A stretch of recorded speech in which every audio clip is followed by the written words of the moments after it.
For today's video, turuan ko pala kayo kung paano magtipid. Bali 100 nga pala ang pera ko dyan at nagdala lang ako ng 50. Nagpasama na rin pala ako sa classmate ko na bibili ako ng pagkain. Akala niya bibili ako ng pagkain pero bibili lang talaga ako ng palamig. Hindi nga pala kami makatawid sa sobrang dami ng sasakyan, grabe.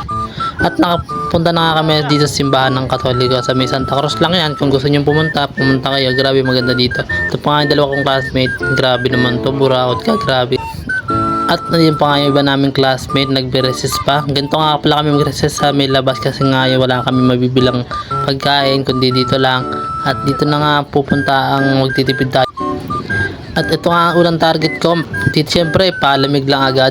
Siyempre, hindi tayo bibili kasi mas mahal talaga yung mga bilihin dito pag nasa labas. Pero bibiling ko muna palamig para hindi ka ma-dehydrate. Ito na nga yung 50 ang hawak kanina. So, bibili ako ng palamig. 10 piso lang para hindi naman agad masyadong mapurga.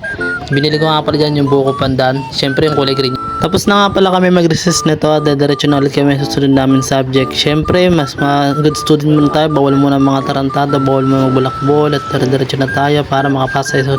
Uwi na naman mga idol, so uwi muna tayo. At ang mga nagpapa-shoutout pala, si Norwin Balbalosa, De Robles, Pereya, Francia, Gabine, Eman, Talabis.